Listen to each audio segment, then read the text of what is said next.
ഹിന്ദു ഐക്യവേദി നേതാവ് കെ.പി. ശശികലയുടെ അധിക്ഷേപ പരാമർശത്തിനെതിരെ പ്രതികരിച്ച് റാപ്പർ വേടൻ എന്ന ഹിരൺദാസ് മുരളി. നിങ്ങൾ ഏതെങ്കിലും ഒരു കാര്യം മാത്രം ചെയ്താൽ മതിയെന്ന ധാർഷ്ട്യമാണ് സംഘപരിവാറിനെന്ന് വേടൻ പറഞ്ഞു. താൻ റാപ്പ് പാടും, പറ്റുമായിരുന്നെങ്കിൽ ഗസലും പാടിയനെ, ക്ലാസിക് പാടാനുള്ള തൊണ്ടയില്ലാതെ പോയി, അല്ലെങ്കിൽ അതും പാടുമായിരുന്നുവെന്നും വേടൻ പ്രതികരിച്ചു. റാപ്പും പട്ടികജാതിക്കാരുമായി യാതൊരു പുലബന്ധവും ഇല്ലെന്നാണ് കെ.പി. ശശികല പറഞ്ഞത്. എന്നാൽ ജനാധിപത്യവും തീവ്ര ഹിന്ദു രാഷ്ട്രവും തമ്മിൽ യാതൊരു ബന്ധവുമില്ലെന്ന് വേടൻ പറഞ്ഞു. ജനാധിപത്യത്തിനൊപ്പം നിന്ന് ജനങ്ങളോട് സംവദിക്കുന്ന ആളാണ് താൻ. തന്നെ വിഘടനവാദിയും പൊതുസമൂഹത്തിന് മുന്നിൽ മോശക്കാരനാക്കാനുമാണ് സംഘപരിവാർ ശ്രമിക്കുന്നതെന്നും സർക്കാർ സംഘടിപ്പിച്ച പരിപാടിയിൽ പങ്കെടുത്തതുമായി ബന്ധപ്പെട്ട വിമർശനങ്ങളോടും വേടൻ പ്രതികരിച്ചു. ജനങ്ങൾ തിരഞ്ഞെടുത്ത സർക്കാരിൻ്റെ പരിപാടിക്കാണ് താൻ പോയത്.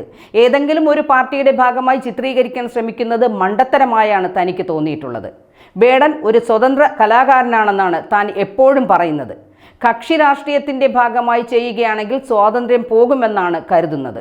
അതേസമയം തന്നെ എല്ലാ ജനാധിപത്യ മര്യാദകളും പാലിച്ച് ജനങ്ങൾ തിരഞ്ഞെടുത്ത സർക്കാരിനൊപ്പം നിൽക്കുക എന്നത് ഒരു പൗരൻ എന്ന നിലയിൽ തൻ്റെ കടമയാണ്.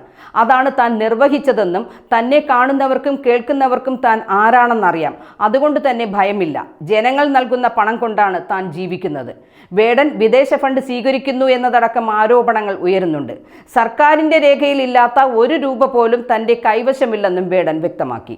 റാപ്പർ വേടനെതിരായ അധിക്ഷേപ പരാമർശത്തിൽ ഹിന്ദു ഐക്യവേദി നേതാവ് കെ.പി. ശശികലയ്ക്കെതിരെ CPIM നേതാവ് P. ജയരാജനും രംഗത്തെത്തിയിരിക്കുകയാണ്.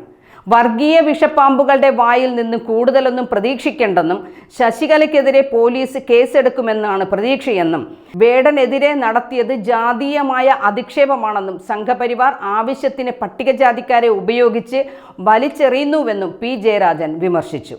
ഇതിനിടെ വേടനെതിരെ ഹിന്ദു ഐക്യവേദി നേതാവ് കെ.പി. ശശികല നടത്തിയ അധിക്ഷേപ പ്രസംഗത്തിനെതിരെ DYFI പരാതി നൽകി. പാലക്കാട് ജില്ലാ കമ്മിറ്റിയാണ് പരാതി നൽകിയത്. വേടനെ ജാതീയമായി അധിക്ഷേപിച്ച് സമൂഹത്തിൽ ഭിന്നിപ്പുണ്ടാക്കാൻ ശ്രമമെന്നാണ് പരാതി. കഷ്ടപ്പാടുകൾ നിറഞ്ഞ ബാല്യ കൗമാരങ്ങളോട് പടവെട്ടി സ്വയം ഉയർന്നു വന്ന കലാകാരനാണ് വേടൻ എന്നറിയപ്പെടുന്ന ഹിരൺദാസ് മുരളി എന്ന് DYFI പരാതിയിൽ പറയുന്നു. റാപ്പ് സംഗീതത്തിന് SC/ST വിഭാഗവുമായി പുലബന്ധമില്ലെന്നും വേടന്മാരുടെ തുണിയില്ലാച്ചാട്ടങ്ങൾക്ക് മുമ്പിൽ സമാജം അപമാനിക്കപ്പെടുന്നുവെന്നും വേടന് മുമ്പിൽ ആടിക്കളിക്കട കുഞ്ഞിരാമ ചാടിക്കളിക്കട എന്ന് പറഞ്ഞു നടക്കുന്ന സംവിധാനങ്ങൾ അവസാനിപ്പിക്കാൻ സമയമായി എന്നും ഭരണകൂടത്തിന് മുമ്പിൽ അപേക്ഷിക്കുകയല്ല ആജ്ഞാപിക്കുകയാണെന്നും കെ.പി. ശശികല കഴിഞ്ഞ ദിവസം പറയുകയുണ്ടായി. ഒരു വ്യക്തിയുടെ കഴിവിനെ അംഗീകരിക്കുകയാണ് വേണ്ടത്, അല്ലാതെ ജാതി പറഞ്ഞും മതം പറഞ്ഞും നിറം പറഞ്ഞും തള്ളിക്കളയുകയല്ല വേണ്ടത്. അതെന്താ ഒരു സാമൂഹ്യ പ്രവർത്തകയായ കെ.പി. ശശികല മേഡത്തിന് അറിയില്ലേ?